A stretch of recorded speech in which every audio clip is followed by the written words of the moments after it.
Acho que já começou a gravar, ainda não começou a gravar. Espero que comece a gravar. Ah, começou a gravar. Show de bola. Galera, bom, então como eu estava dizendo, eu sou o Chiquinho, professor de Biologia, né, do Colégio de Curso CAV. No CAV, eu dou aula para a primeira série, dou aula para a terceira série e para os cursinhos, tá? Então, pessoal, nós vamos fazer essa aula aqui que a gente está chamando de experimental, de degustação, né? Com um pouco de introdução ao conteúdo, tá? Todo mundo me ouve direitinho? Só para ter certeza? Perfeito? Sim. Perfeito, ok. Então, caso queiram se manifestar, caso queiram colocar perguntas no chat, caso queiram usar o microfone, estejam à vontade para fazer da melhor maneira para vocês, ok? Então, senhores, nessa aula aqui de biologia, nós vamos trabalhar um pouco uma introdução, né? Que não é uma introdução do início do ano, né? Eu não sei o quanto. Olá, Cecília, boa noite. Eu não sei o quanto vocês já viram nos colégios de vocês, ok? Mas eu vou trabalhar uma introdução mais um pouquinho à frente também para brincar um pouquinho com vocês, dar uma, digamos assim, um gostinho agradável na boca, um gostinho de quero mais, ok? Então, vamos começar agora. Eu vou projetar para vocês aí, tá? Um material para a gente dar início a esse processo. Então, reitero, tá? A Cecília não estava. Quem quiser se manifestar via chat, se quiser perguntar alguma coisa via microfone, da maneira que ficar mais agradável para vocês. Perfeito? Então, pessoal, neste caso, eu vou compartilhar com vocês. Boa noite, Elisa. Seja bem-vinda. Eu vou compartilhar com vocês. Só um segundo, por favor, que eu estou procurando um arquivo aqui.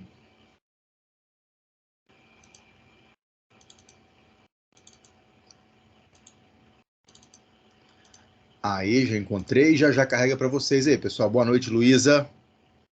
Sejam bem-vindas. Se quiserem manifestar, perguntar via chat, via microfone, estejam à vontade, ok? Bom, tá carregando.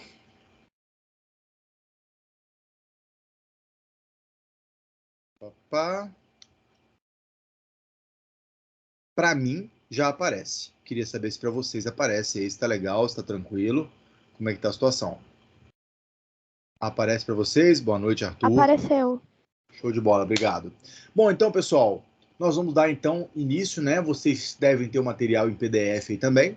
É a nossa aula experimental. Se vocês não tiverem esse material em PDF, também não tem problema. Depois vocês vão receber esse material, tá? E esta aula, como está sendo gravada aí, eventualmente, se vocês quiserem assistir de novo, matar alguma dúvida aí, alguma coisa, vocês terão a chance aí. Tá chegando mais gente aí, bacana. Bom, pessoal, então essa aula nossa de biologia, como eu disse, nós vamos fazer uma revisãozinha do início, trabalhar um pouco o início com uma parte aí de alguns mapas conceituais, alguns esquemas, mas também exercícios, ok? E volto a dizer, qualquer dúvida, fique à vontade de intervir, o chat aí tem aí para usar, fique à vontade. Quiser abrir o microfone, não sei o quanto vocês têm familiaridade com essa plataforma, mas fique à vontade. Pois bem, vamos dar início então. Pessoal, talvez dê para vocês verem, eu trago para vocês um esquema sobre características das células, ok?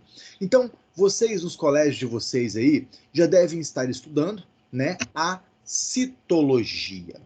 O que é a citologia? É a ciência que estuda a célula. Né? E essa célula, senhores, não é só propriamente o estudo da célula, mas também dos componentes químicos que fazem parte da célula, que normalmente é a primeira parte da matéria da biologia que vocês veem.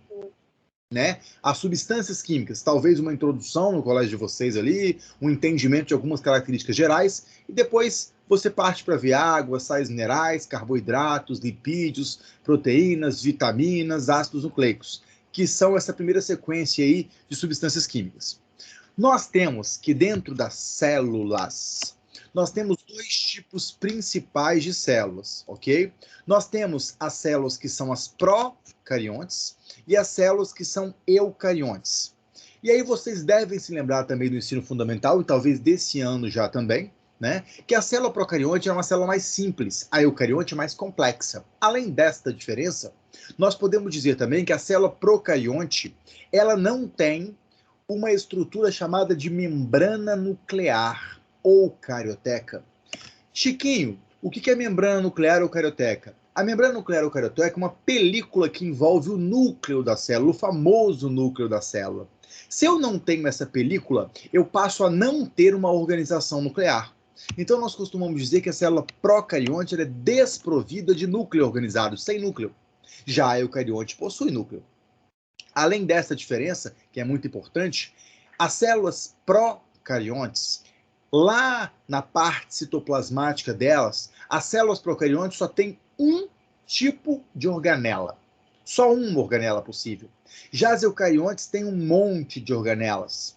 A única organela presente nos procariontes nós chamamos de ribossomos, que são aquelas organelas capazes de produzir proteína. Os ribossomos produzem proteína e estão presentes no procarionte.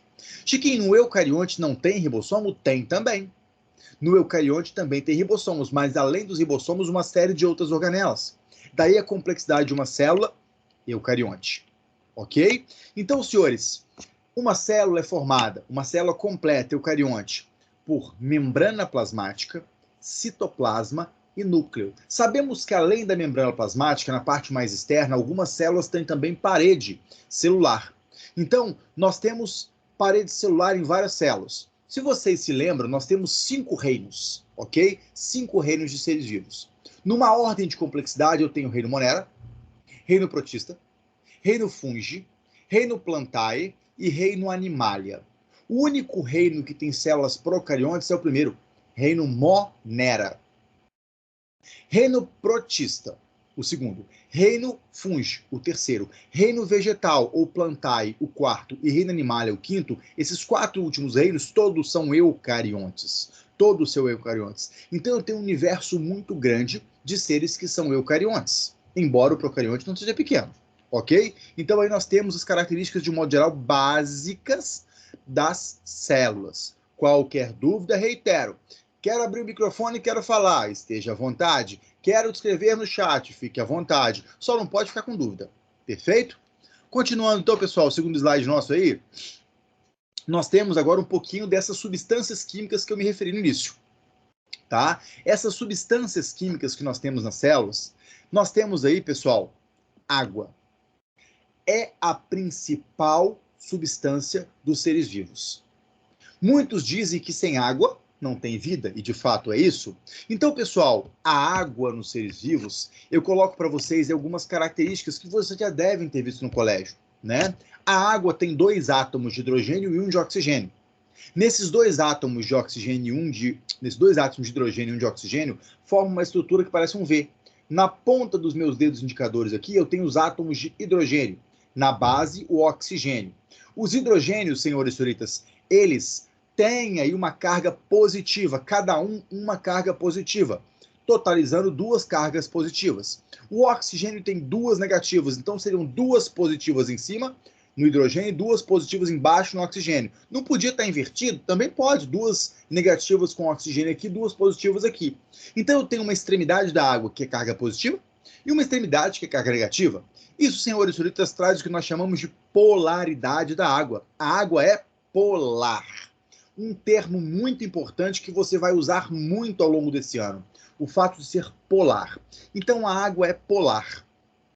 Como a água é encontrada nos seres vivos em grande quantidade, senhores e senhoritas, nós costumamos dizer que a água e mistura várias substâncias, porque polar atrai polar, então nós costumamos dizer que a água é um solvente universal, porque dilui vários dos solutos do nosso corpo. Então eu tenho solvente e tenho soluto, ok? Bom, uma pincelada sobre a água. E aqui, pessoal, outras substâncias. Lembrando que além da água, os sais minerais e água constituem as chamadas substâncias inorgânicas. Água e sais minerais. E eu tenho também, pessoal, as chamadas substâncias orgânicas. Dentro dessas substâncias orgânicas, eu tenho o que nós chamamos de carboidrato, lipídio, proteína, vitamina e ácido nucleico. Então, nesse mapa que está para vocês aí presente, olha o que eu posso ver aí. Eu tenho glicídio, que é carboidrato. Eu tenho lipídio, eu tenho proteína, ácido nucleico. Só não teve aí a vitamina. Mas mostra para nós que são as substâncias orgânicas do nosso corpo. Então, pessoal, nós temos 7 classes de substâncias no nosso corpo. 2 inorgânicas, água e sais minerais.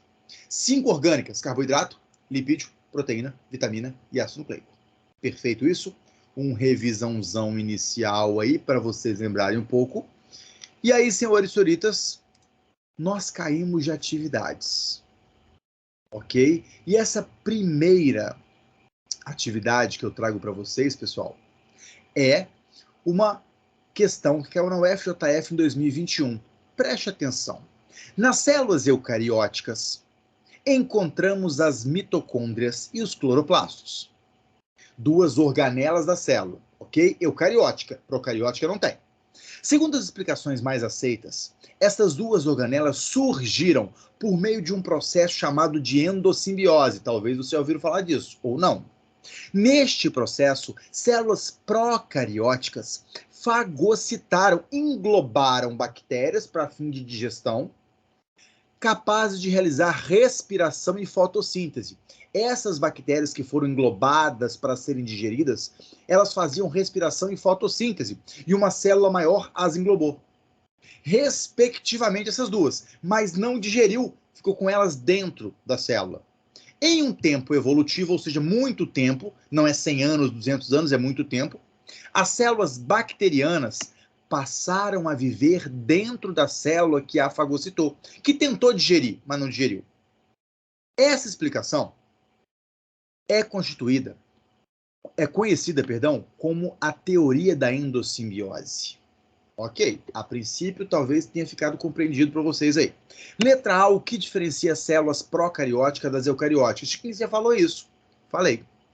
Bom, procarióticas são as células sem cariotecas, são as mais simples, portanto não tem núcleo.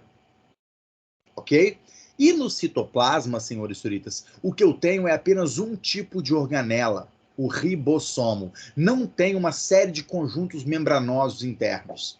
Já na célula eucariótica, senhores e senhoritas, eu tenho, além do núcleo bonitinho, individualizado dentro da célula, eu tenho uma penca de organelas diferentes, que vocês devem se lembrar, talvez, do ensino fundamental, ou mesmo já ouviram um pouco no ensino médio. Né? Eu tenho retículo endoplasmático, complexo de Golgi, lisossomo, mitocôndria, cloroplasto, um monte de tipos diferentes. Então, senhores, o que eu posso dizer para vocês é: a célula procarionte é mais simples, a eucarionte é mais complexa. Presença de núcleo na eucarionte, falta de núcleo na procarionte. Presença apenas de ribossomos na procarionte. Na eucarionte tem ribossomo também, mas um monte de outras organelas. Senhores, gabarito oficial da UFJF. As células procarióticas não possuem estruturas membranosas nem núcleo, enquanto que as células eucarióticas possuem estruturas membranosas e núcleo. Essas estruturas membranosas, aqui a resposta se refere, são as organelas do citoplasma, que eu tenho um monte nas células eucarióticas. Qualquer dúvida, estou à disposição, hein, meu povo? Letra B. Cite 3 evidências estruturais das mitocôndrias ou dos cloroplastos que sustentam a teoria da endossimbiose. Não lembro disso. Eu te lembro. No enunciado, se você voltar à leitura, fala que mitocôndria e cloroplasto talvez tenham surgido porque uma célula maior lá no passado tentou se alimentar dessas 2 bactérias, uma que faz respiração aeróbica e a outra fotossíntese. Englobou essas bactérias, mas não digeriu, deixou elas lá no citoplasma. E aí reparou que essas 2 bactérias lá dentro do citoplasma, elas tinham reações químicas internas que, ao invés de digerir e acabar com elas, eu poderia usá-las a meu favor. Aquela que fazia respiração produzia mais energia, que podia me ceder um pouco. E aquela que fazia fotossíntese fazia o seu próprio alimento, e eu tinha que buscar o alimento no meio. Ora, se eu tenho uma fábrica de alimento no meu corpo, eu posso usar. Então, senhores, essas 2 bactérias passaram a ser organelas hoje. Nós chamamos a que faz respiração de mitocôndria e nós chamamos a que faz fotossíntese de cloroplasto. Ok? Então, senhores, por que, Chiquinho? Que alguém pode ter achado que mitocôndria e cloroplasto surgiu assim. Ah, porque elas têm evidências estruturais que podem sustentar isso. Por exemplo, senhores, uma bactéria tem DNA próprio. E essas 2 organelas também têm DNA próprio. Nenhuma outra organela tem. Só essas 2. Danadinhas. Elas têm dentro delas também ribossomos. Aquele ribossomo que eu falei que o procarionte tem, e só tem o ribossomo. Essas duas organelas são as únicas em uma célula eucarionte que tem ribossomos próprios, portanto, tem as suas próprias sínteses de proteína. Olha que evidência. Senhores, além disso, tanto o mitocôndria quanto o cloroplasto têm duas membranas, uma mais externa e uma mais interna. A mais interna, acredita-se, era da bactéria. E a mais externa era da célula que tentou alimentar-se delas. Portanto, duas membranas. Isso tudo é evidência. Então, pessoal, gabarito oficial da UF, dupla membrana, como eu falei, capacidade de autoduplicação. Por quê? Porque tem DNA próprio. O DNA consegue duplicar e fazer a duplicação da organela, independentemente da célula maior duplicar. E eu tenho também ribossomos próprios, fazendo aí a tal síntese proteica. Dúvida nessa número 1, pessoal? Tá tranquilo? Tá ciente? Beleza, beleza? Partir para número 2, então. Qualquer dúvida me fala, povo. Questão número 2, de múltipla escolha nesse caso. O FJF 2021 também. Todos os seres vivos são formados por células. Apesar da enorme diversidade de tipos celulares existentes, pode estabelecer um primeiro nível de classificação: célula procariótica e célula eucariótica. Sobre seus aspectos morfofuncionais, ou seja, a forma e a função, e ou evolutivos, assinale o que for correto. Os organismos multicelulares com várias células são compostos tanto por células eucarióticas quanto procarióticas. Isso está certo, Chiquinho? Não. Lembre que o único reino que tem célula procariótica é o reino Monera.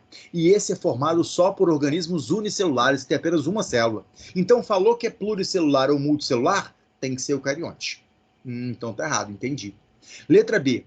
Os ribossomos encontram-se em células procarióticas e eucarióticas. É a única eucariótica que está nos dois, tá certo? Podendo estar associados, nos dois casos, a um sistema membranoso conhecido como retículo endoplasmático. Não. Retículo endoplasmático é uma outra organela que é exclusiva das células procarióticas. Então não está no procarionte. B está falso também. C.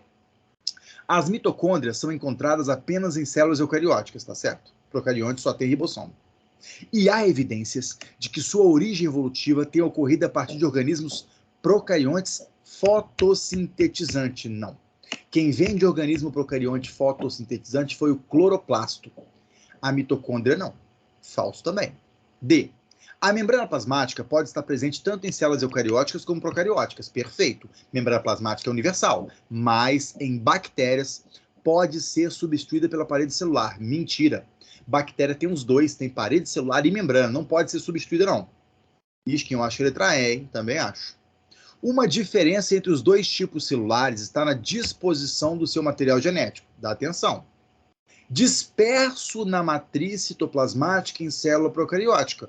Verdade, porque não tem carioteca, não tem membrana nuclear individualizando. Então esse material genético está ali navegando no citoplasma. E organizado em núcleo em célula eucariótica. É a célula eucariótica que tem núcleo. Senhores, chegamos numa questão. Chiquinho, uma questão dessa fácil cai no PISME? Cai. Sobre diferença de célula procariótica e eucariótica. Não, é uma questão difícil.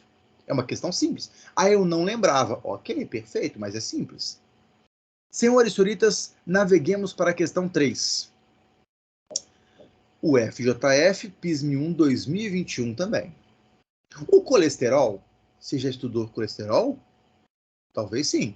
O colesterol, um tipo importante de lipídio, já falou que é lipídio, encontrado nos organismos animais, colesterol é exclusivamente de origem animal. Pode ser obtido na alimentação, você come ovo, você come carne que vem de animal, que tem colesterol, ou é sintetizado por nós mesmos no fígado.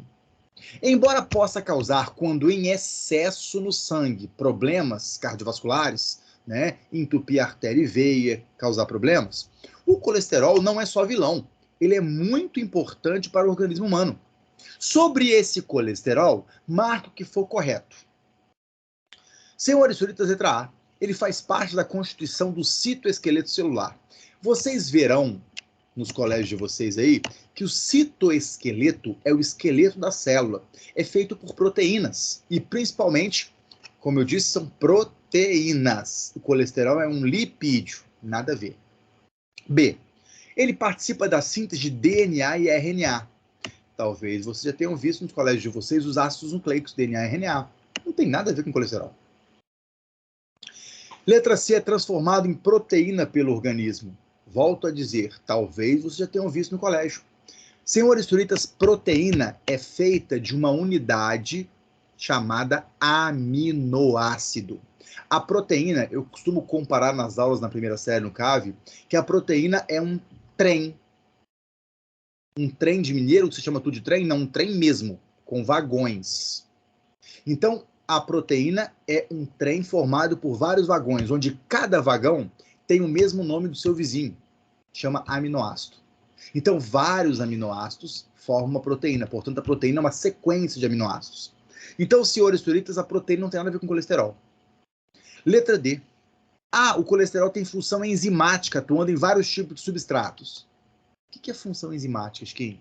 A função enzimática, as enzimas, são tipos de proteínas. As enzimas têm uma grande função para o nosso corpo, que a gente chama de biocatalisadores. As enzimas têm a capacidade de acelerar reações químicas no nosso corpo.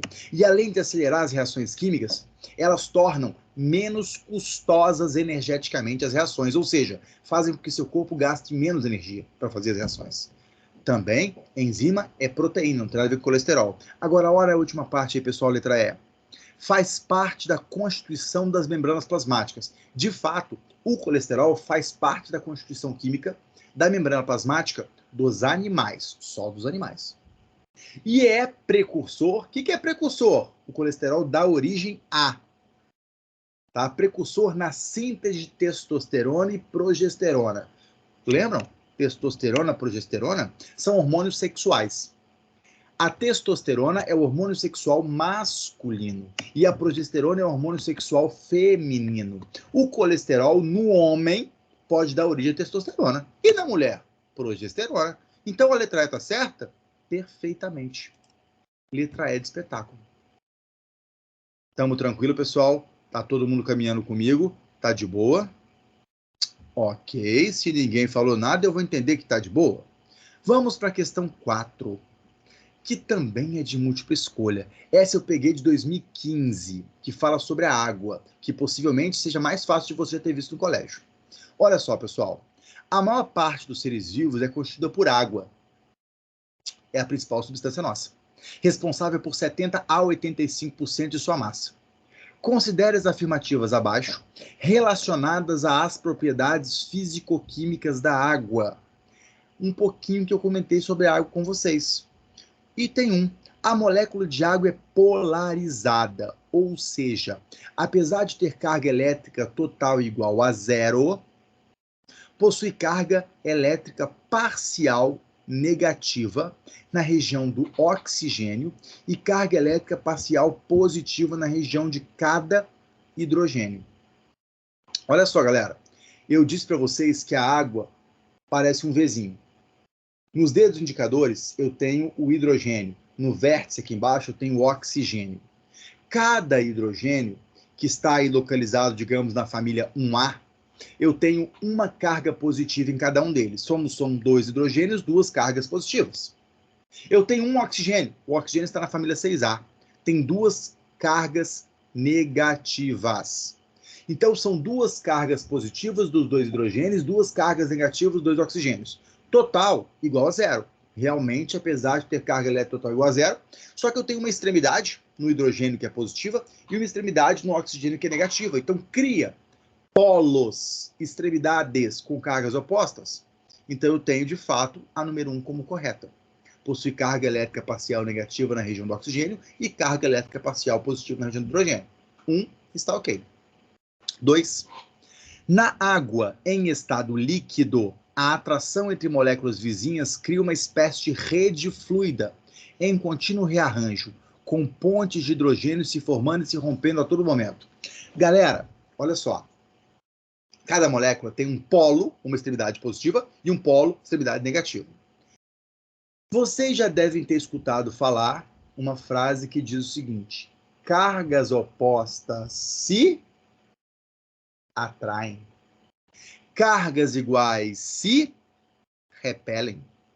Então, eu tenho essa condição de cargas opostas se atraírem e cargas iguais se repelirem.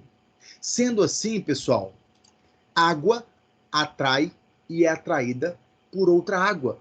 Não entendi. O hidrogênio que é positivo de uma molécula de água atrai e é atraído pelo oxigênio negativo de outra molécula. Então começa a formar uma rede de união entre moléculas de água. Chiquinho, isso acontece com água? Não. Toda molécula que tem, ou todo composto, na verdade, e químico, que tem essa condição de cargas opostas, atrai e é atraído por outros que também têm essa característica. E eu tenho, então, essa ligação de hidrogênio ou ponte de hidrogênio que acontece por cargas opostas. Então, deixa eu voltar de novo no item 2. Na água em estado líquido, a atração entre moléculas vizinhas, atração por quê? Pelas cargas opostas.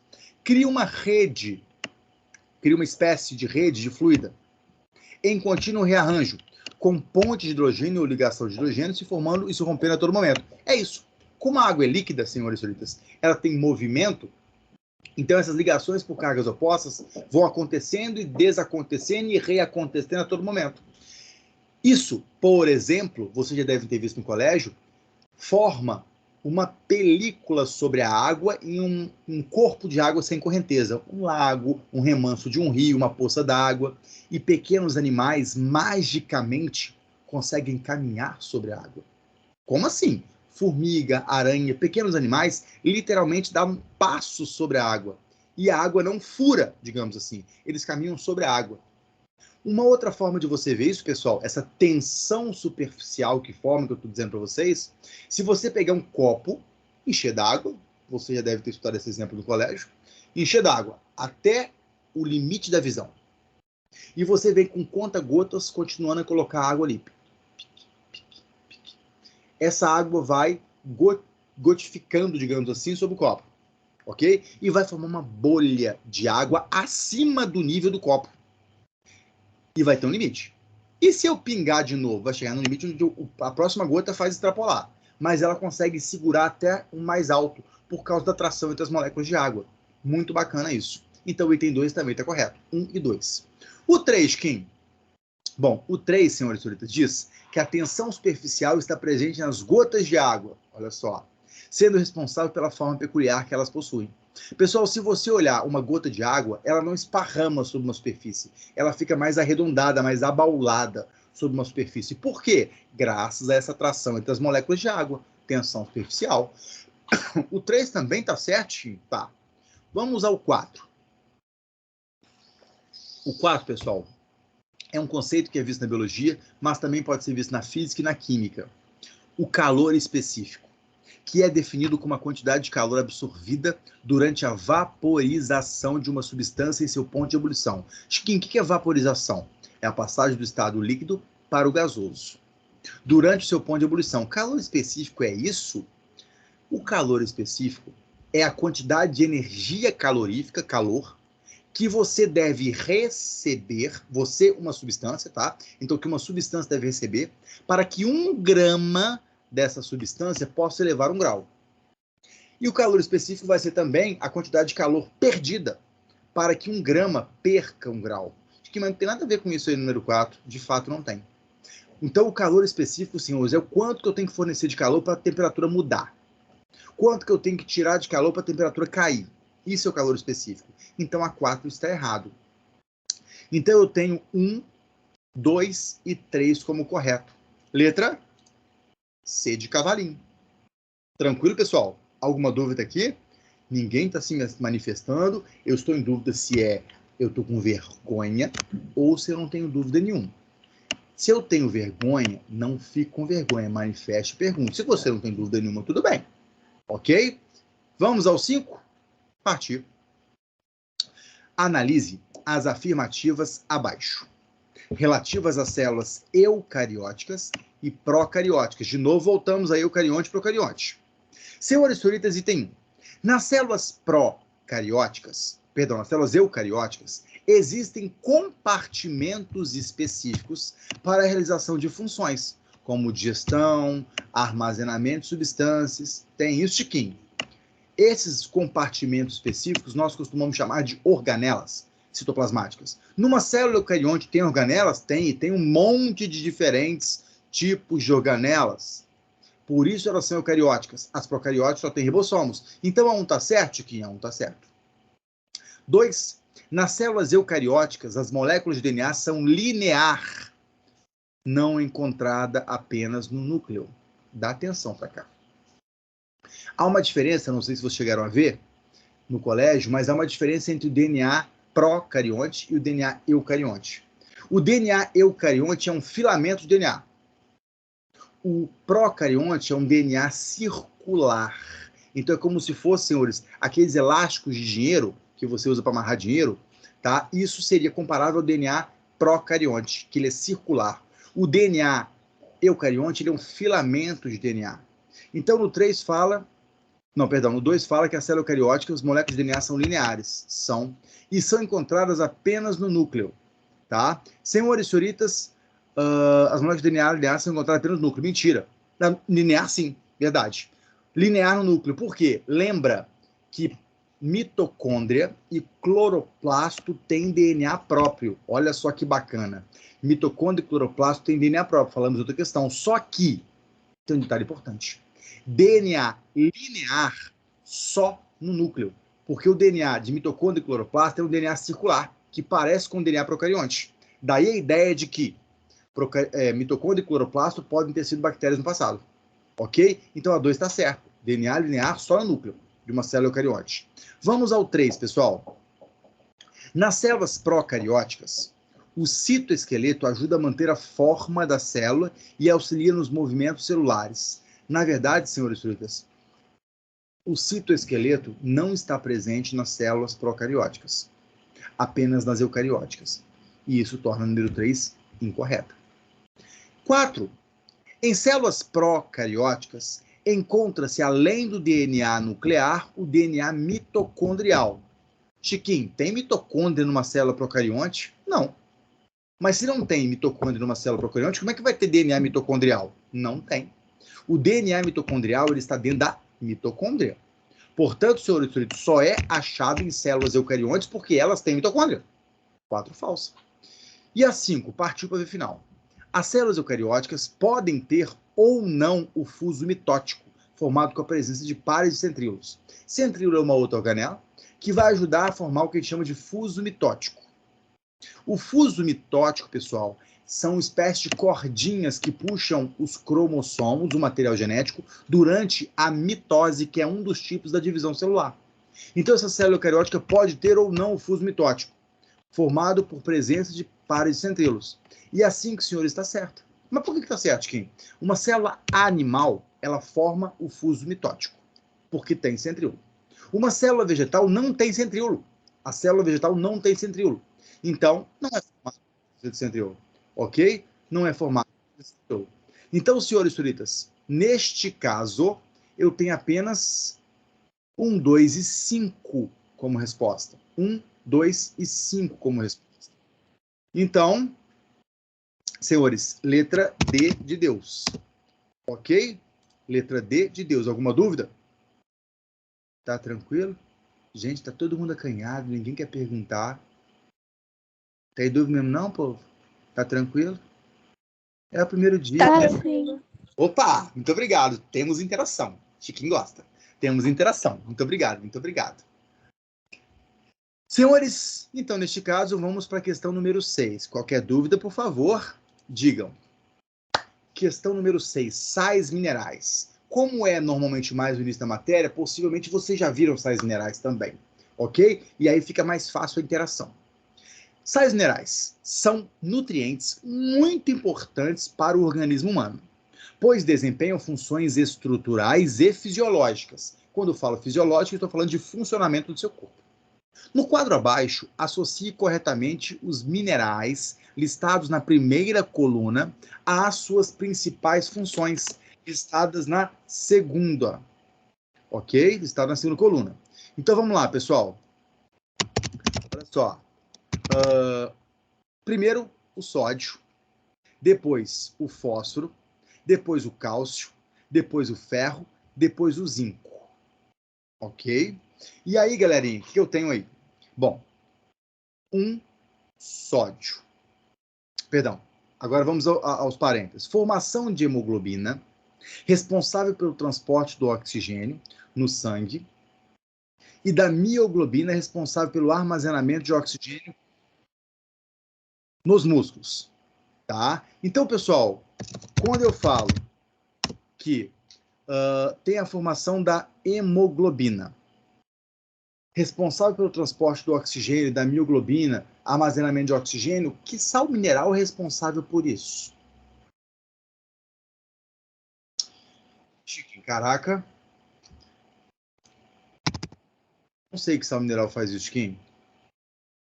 Ora, senhores e senhoritas, quando falo em hemoglobina, falo em transporte aí, eu estou falando do ferro. O ferro é presente na hemoglobina. O grupo M, que forma a hemoglobina, ele tem 4 átomos de ferro. Então, começa com o 4. Ferro. Depois, formação dos ossos e dentes, coagulação sanguínea, controle da permeabilidade da membrana celular. Quem forma ossos e dentes? Eu poderia ter o fósforo e poderia ter o cálcio. Tá? Não é à toa que o sal mineral presente nos ossos é o fosfato de cálcio. Mas na coagulação sanguínea, o fósforo não é importante. Então, neste caso, eu tenho o cálcio como importante. O 3. Tá, vamos para o próximo. Composição de diversas enzimas, funcionamento do sistema imunológico. Um pouco mais geral esse, mas por eliminação você consegue chegar. Esse é o zinco. Tá? Não é tão discutido porque não é tão relevante para o PISM, por exemplo, mas por eliminação você conseguiria matar essa. Por quê? Porque o próximo, senhores, fala em composição dos ácidos nucleicos, DNA e RNA, e da principal molécula energética das células, o ATP. Chiquinho, o que significa ATP? Adenosina trifosfato. E aí, senhores, fosfato, o fósforo integra o fosfato. E além disso aí, eu tenho também, senhores e senhoritas, nos ácidos nucleicos, para quem já viu isso nos colégios, DNA e o RNA, DNA e RNA são formados por unidades menores, lembra do trem? Vagãozinho, tá? Então o ácido nucleico é um trem também, onde cada vagão eu chamo de nucleotídeo. E o nucleotídeo tem um dos componentes dele, o fosfato. Então, senhores, esse próximo parêntese é o fósforo, é o 2. Faltou só o 1 agora, isso. Regulação do balanço hídrico do organismo. Funcionamento normal dos nervos e músculos. Quando eu olho para esse regulamento hídrico do corpo, é interessante, o sódio. Senhores senhoritas, o sódio está muito presente no sal de cozinha, cloreto de sódio. E esse cloreto de sódio, sal de cozinha, está muito presente, por exemplo, em alimentos muito processados, como, por exemplo, famosos fast foods. Eu tenho muito sódio. É um dos fatores que leva a uma suposta beleza do fast food. Tá? Então, senhores senhoritas, comendo muito fast food, comendo muito sal de cozinha, e se você parar para analisar, senhores, a diferença entre Coca-Cola comum e a zero. A zero tem um alto teor de sódio também. Esse alto teor de sódio na Coca, esse alto teor de sódio no fast food e uma ingestão exagerada de sal de cozinha, não para hoje, talvez, mas ao longo da sua vida você vai fazendo um investimento para aumentar a quantidade de sódio do corpo. E isso pode levar a um desbalanço hídrico, levando você a ter uma famosa hipertensão arterial. O que é isso? Pressão alta. Ok? Então aí, senhores, eu tenho o 1 para finalizar. 4, 3, 5, 2, 1. 4, 3, 5, 2, 1 é a letra C de cavalinho. Dúvida até aqui, povo? Tá de boa? Eu vou partir, então. Tá de boa. Beleza, Arthur, obrigado. Partiu, senhores, questão de número 7. Nossa penúltima questão aí, tá? Estima-se, tá, que 2 bilhões de pessoas no mundo sofrem com as consequências das deficiências de micronutrientes, sendo que o ferro, o iodo e a vitamina A são as de maior significância. Ferro, iodo e vitamina A. Com relação aos micronutrientes, principalmente esses citados aí, analise a afirmativa a seguir. A carência de ferro no organismo ocasiona problemas de coagulação sanguínea e anemia. Anemia, tudo bem, coagulação sanguínea, nada a ver. Este mineral é essencial para a ativação das proteínas protrombina e fibrinogênio e é também componente da hemoglobina. Da hemoglobina é verdade. Da proteína que transporta o oxigênio, isso é verdade. Mas protrombina e fibrinogênio não tem nada a ver. Vocês verão mais à frente nos colégios de vocês, lá em histologia, o estudo dos tecidos, né? Essa reação aí de protrombina e fibrinogênio é a cascata de reações da coagulação sanguínea. Então não é o ferro que entra, é o cálcio. É o cálcio. Então essa número 1 está falsa. Ok? 2. O iodo é um componente essencial dos hormônios produzidos pela glândula tireoide. Tá certo. A tireoide é importante o iodo. A deficiência de iodo na dieta causa o bócio, que é o inchaço na região do pescoço. Um aumento anormal da glândula e fica inchado. A iodação do sal de cozinha, né, quando você olha sal de cozinha iodado, essa iodação, é uma fonte para prevenir as deficiências, de fato. Senhores, houve uma época em que muitas pessoas tinham esse problema de bócio por uma falta de ingestão de sal de cozinha, perdão, de falta de ingestão de iodo. E aí o que foi feito pelos órgãos competentes? Introduziu iodo no sal de cozinha. Ora, quem não come uma pitadinha de sal de cozinha na comida, no lanche, etc? Todo mundo. E aí, senhores, como tinha iodo nesse sal de cozinha, as pessoas passaram a ingerir muito mais esse iodo e, por consequência, não tem mais o problema, ou menos pessoas agora têm o problema chamado bócio, que é uma deficiência no trabalho da tireoide. Então, o 2, senhores, está correto. Vamos ao 3 para finalizar. A vitamina A, conhecida como retinol, não sei se você já viram vitamina nos colégios aí, mas ela é conhecida como retinol, tá certo. É uma vitamina hidrossolúvel. Opa! Senhores, vitaminas, para quem não viu ainda e para quem já viu relembrar, as vitaminas são divididas em 2 grandes grupos. Vitaminas hidrossolúveis, que são aquelas vitaminas polares, igual à água. São vitaminas hidrossolúveis que são polares, ou seja, hidrossolúvel são as vitaminas que se solubilizam, se misturam com água. Se misturam, solubilizam com água, perfeito? E do outro lado eu tenho o segundo grupo, que são as vitaminas lipossolúveis, que não são polares. Quem não é polar, neste caso, é dito apolar. Então, vitamina hidrossolúvel, polar. Vitamina lipossolúvel, apolar. Ok? Quem são as vitaminas hidrossolúveis?